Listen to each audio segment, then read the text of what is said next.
Жоғары инфляция халықтың сатып алу қабілетін төмендетіп, жалақысының құнсыздануына әсер етеді. Осылай деген үкімет басшысы айтулы проблемаға, сонымен қатар баға тұрақтылығы мәселесіне ерекше көңіл бөлініп отырғанын айтты.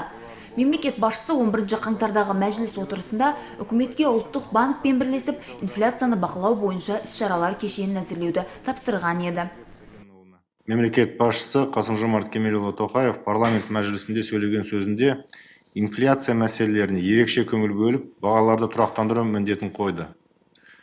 Инфляция деңгейі өткен жылы қыркүйектегі 8,9%-тен желтоқсанда 8,4%-ке дейін төмендеді.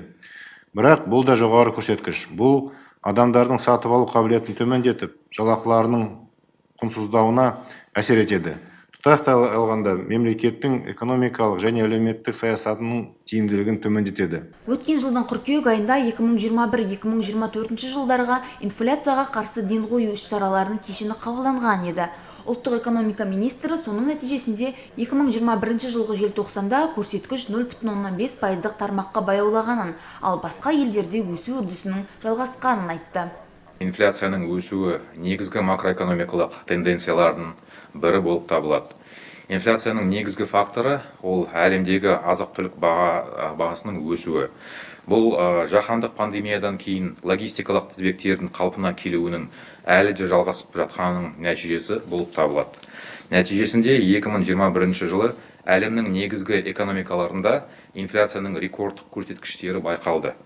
Қазақстанда 2021 жылы инфляциялық жағдайдың нашарлауы байқалды. Өткен жылдың қыркүйегінде инфляция бір жылдың ішінде ең жоғары мәндерге жетті.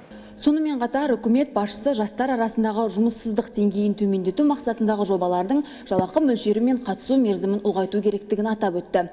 Ал жаңадан құрылған Қазақстан халқына әлеуметтік қоры мұқтаж балалардың қымбат тұратын медициналық дәрі-дәрмекке қол жеткізіп, тиісінше ем алуына мүмкіндік береді. Қазіргі таңда қоғамдық қорға 6519 қазақстандық 10,1 миллион теңге аударса, заңды тұлғалардан түскен қаржы 12,36 миллиард теңгені құрап отыр. Қор басшылығы алынған барлық қаржы қаражатының толық ашықтығы мен есептілігі қамтамасыз етілетінін мәлімдейді. Ақша Қазақстан халқының игілігіне, денсаулық сақтау, әлеуметтік сала, білім беру, мәдениет және спорт саласындағы проблемаларды шешуге бағытталатын болады.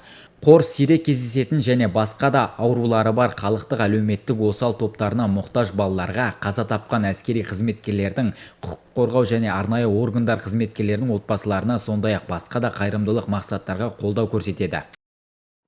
Сондай-ақ Әлихан Смайылов жауапсыз сатушылар мен алып сатарларға бағаны негізсіз өсіру есебінен пайда табуға жол бермеу керектігін айтып, ұлттық экономика министрлігіне мемлекеттік органдармен бірлесе отырып, 1 ақпанға дейін инфляцияны бақылау және төмендету жөніндегі шаралар кешенін енгізуді тапсырды.